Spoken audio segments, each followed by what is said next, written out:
Afonso Praça Batista. Excelentíssimos senhores desembargadores, meus cumprimentos. Cumprimento também, embora não presente, o Procurador da República, os serventuários da Justiça. Excelências, a manifestação, quanto às preliminares, elas transitam junto a uma questão que me pegou de completa surpresa. Por quê? Não transito muito nesse tribunal e, por hora, recebi a notícia de que o voto vista do desembargador Canalha tinha sido incluído em mesa de um dia para o outro. Na verdade, às 6 horas para julgamento no outro dia. Impossível o comparecimento ao julgamento em si. Embora nós tenhamos ferramentas como o PUSH, que nos dá a movimentação de cada processo, a mínima questão de curso de prazo de 5 dias, no mínimo, para inclusão em mesa para julgamento, faz com que o advogado não possa se fazer presente no julgamento e, daí sim, traz um grande prejuízo à defesa, que pode, na leitura do voto vista, pedir questão de ordem por questão de fato, trazer efetivamente uma defesa, pleno exercício da defesa do réu. Então, embora esteja no regimento interno desta Corte, fere de morte o artigo 133 da Constituição Federal, fere de morte o artigo 7º do Estatuto da Advocacia, inciso já explanado no recurso, que não me vem à memória agora e não quero perder tempo, que diz que os advogados têm direito, sim, de se fazerem presentes em todos os julgamentos. Então, me parece que esse dispositivo, embora receba amparo do regimento interno, ele não tem esse respaldo legal pela questão de hierarquia. Excelências, passando direto para a questão de mérito do recurso dos embargos infringentes, é muito difícil fazer a cisão do fato do crime do artigo 4º para o artigo 5º. Muito bem a desembargadora Salise discorreu sobre o seu voto no julgamento da apelação e fez um grande trabalho no que se refere a isso, embora em determinados pontos, inclusive da manutenção da condenação, venha a respeitosamente discordar. O que acontece? Dentro do álbum processual não foi encontrado qualquer prova que estabeleça o enriquecimento do réu. Qual foi a vantagem? Existe uma pergunta nesse processo, e no processo da improbidade, que sangra o réu a responder por anos, a seguinte pergunta: a quem atende? A quem atende a fraude? Fraudar instituição financeira. A quem atende? A Caixa? Aos clientes? A quem atende esta fraude demasiada, que num lapso temporal, segundo a peça vestibular, começou em 2008 e foi até 2011, sendo que todas as agências têm retaguarda, todas as operações financeiras são revisadas, e provado nos autos, funcionários da Caixa dizendo, nenhum ato nosso é feito unilateralmente, todos são revisados.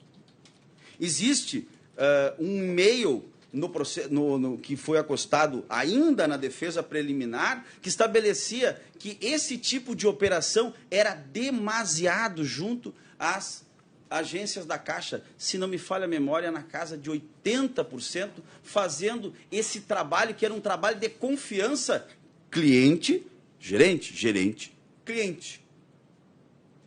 O que acontece ao longo disso? A inadimplência. Tira férias, um colega que se interessara pelo seu posto, depois que levantou o PAB TRT4, resolve então pinçar determinadas operações e abrir o processo de sindicância. Também uma luta hercúlea para revisão do processo de sindicância. A Justiça Federal passou a lo largo na sede de 1º grau e de 2º grau, usando tão e simplesmente como base o que foi apurado pela Caixa, vítima. Ou seja, não há nenhuma prova técnica deste tribunal e de perito juramentado que possa atestar as operações, que possa dizer efetivamente o que aconteceu. Este processo, com todo respeito aos julgadores, com todo respeito aos membros ministeriais, com todas as vênias possíveis, esse processo ele vem sido tocado, mas nós não examinamos efetivamente a conduta personalística do réu. Um homem de 31 anos de Caixa Econômica Federal, crime a gente não pode somente examinar o resultado. Um homem com 31 anos de Caixa Econômica Federal ia dispor de maneira irresponsável, de maneira não calculada, em risco, a sua profissão, esta profissão que nutrira por 31 anos, fraudando propositalmente a instituição financeira para lesá-la de graça, excelências. Ele saiu sem nenhum vintém no bolso, precisando de ajuda de amigos para manter a FUNCEF, para tentar manter a dignidade que perdera por 2 anos e meio até conseguir a aposentadoria por tempo de serviço. E que teve que pagar, recolher INSS e FUNCEF. Portanto, evidentemente que a conduta dele deve, nós podemos, e sei que isso será usado, nós podemos ver ela como censurável, mas não como crime. Mas não empurrar um homem de mais de 60 anos na penalização da desonra de um crime. Um crime que precisa ter a intenção, a vontade do agente. Pois bem, quantos gerentes aí fazem, com toda licença, mutretas para engordar os bolsos? A quem atendeu? E daí há uma incongruência na visão da análise na minha visão, que é o seguinte: relaciona-se, em completo atentado ao artigo 25 da própria Lei de Crimes Financeiros, relaciona-se todos os correntistas que ali foram, aspas, beneficiados e todos processados pela Caixa com processo de reembolso. Todos. Todos foram processados para reembolso. E as operações, todas quitadas. A dele, todas quitadas. Simplesmente, excelências, põe os correntistas como corréus. No entanto, admite-se que as operações eram feitas unilateralmente. Aonde é que está o conluio, que seja individual, entre Bruno e os clientes, se os clientes réus, nas audiências, nas oitivas, negavam peremptoriamente terem dado autorização para aquela movimentação cruzada. Indo direto, então, nesse contexto, como que nós podemos, então, com o voto vista do digníssimo desembargador Canali, como nós podemos atribuir vantagem do artigo 5º ao réu, se não existe prova a respeito disso? Qual foi a vantagem que ele recebeu? Aonde é que está a vantagem remuneratória, patrimonial? Aonde é que ele ganhou alguma coisa com isso? Com as filhas? Com a conta das filhas? Todos os cadastros das filhas, inclusive de financiamentos, foram, abertos por outros colegas, revisados pela superintendência, e então administrados na própria agência. Quem melhor para administrar a conta das filhas que o próprio pai? Há alguma vedação da filha tirar um financiamento em seu nome e entregar o dinheiro para o pai? Algo que não tem prova no processo e nem sei se ocorreu? Agora, porque houve movimentações em função das filhas, ele se locupletou? Como diz o argentino, ele meteu na mano e na lata? Ele tirou alguma coisa da Caixa Econômica Federal? Creio que não, excelência. Portanto, a visão que eu quero trazer aqui é: a atividade é crime no que se refere ao crime 4. Eu não posso discutir aqui, já existe recurso especial distribuído. Mas eu posso dizer o seguinte, não há cometimento do crime do artigo 5º. E como bem examinou a desembargadora Salise no exame do apelo. E que sejou esses embargos.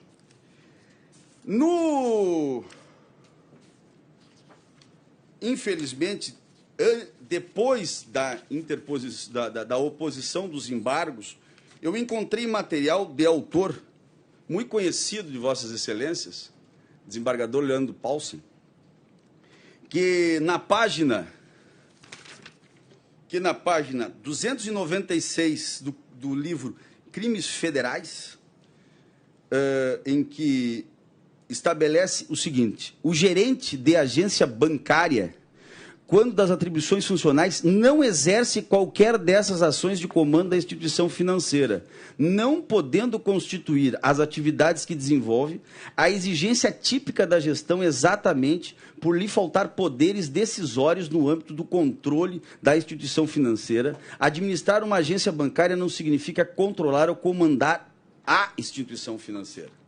Está no livro do doutor Paulsen, relator deste recurso. Aí eu pergunto a Vossas Excelências, porque realmente não é uma pergunta com qualquer outra ideia. Eu hoje pela manhã, ao me preparar para vir para esse julgamento, eu imprimi do site do tribunal, do site do Planalto, o artigo 25, que agora eu estou com uma certa dificuldade de achar. E do lado no artigo 25, do lado, entre parênteses, encontra-se que a palavra gerente está vetado.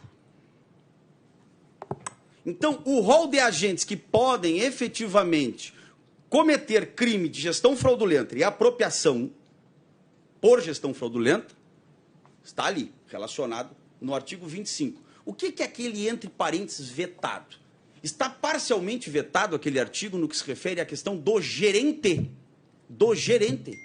Será que só o Pinto deveria estar relacionado a esse processo? Ou o superintendente e demais figuras que deveriam sim glosar as operações, sim examinar as operações e não o fizeram? Será que de 2008 a 2011, este criminoso perigosíssimo para a estrutura e segurança pública, efetivamente, excelências, não foi induzido a erro pela própria instituição da qual trabalhara há 31 anos? Eu posso dizer a Vossas Excelências por causa, e abrindo mão, inclusive, de um certo sigilo cliente-advogado. As operações não começaram em 2008. Elas sempre foram feitas. Não, talvez, em determinada ideia de cruzamento. E sempre aceitas pela instituição, porque traziam remuneração. Só houve o alerta porque houve inadimplência. As demais não houve. E outros gerentes fazem a mesma movimentação. Então, isto é crime. Isto pode ser estabelecido como crime, excelências. Tem todos os defeitos do mundo. Um cidadão que pode ter pecado demais da vida, mas criminoso não é. Não pode ter feito coisas erradas no que se refere a posicionamentos de uso e administração das contas com autorização das filhas que não foram arroladas como testemunhas. E não foram, evidentemente, por interesse do Ministério Público, que se fossem, talvez caísse por terra qualquer tipo de uso indevido da conta delas. Mas não fez, não teve a intenção e não tinha a vontade e muito menos a consciência. Por mais que fosse experiente gerente da Caixa, por mais que nutrisse capacidade gerencial por 31 anos, não sabia que fazendo aquilo estava cometendo crimes. Que fazendo aquilo trairia a ruína, sua ruína moral, familiar. Um homem que foi alijado, se tornou um pária da sociedade, responde a um processo de improbidade administrativa, sendo que os valores apurados, tanto em sede de ação criminal, quanto na de improbidade administrativa, não se sabe quanto é que é o quanto que está se cobrando. E simplesmente foi demitido. Demitido. Ele perdeu a sua profissão. Vossa Excelência tem um minuto para encerrar. Então, Excelências, eu peço, clamo de coração aberto a Vossas Excelências,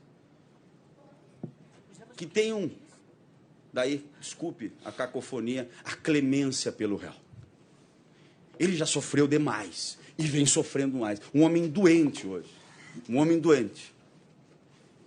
para que não precise responder a mais essa atividade. Total, como dito no introito dos embargos, infelizmente a justiça humana está feita de tal maneira que não somente se faz sofrer homens porque são culpados, senão também para saber se são culpados ou inocentes. Esta é, infelizmente, uma necessidade a qual o processo não pode subtrair, nem sequer do seu mecanismo fosse humanamente perfeito. Santo Agostinho escreveu a esse respeito, a uma das páginas imortais: a tortura nas formas mais cruéis foi abolida, ao menos no papel.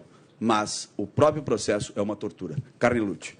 Peço provimento aos embargos infringentes. Muito obrigado, doutor. Com a palavra.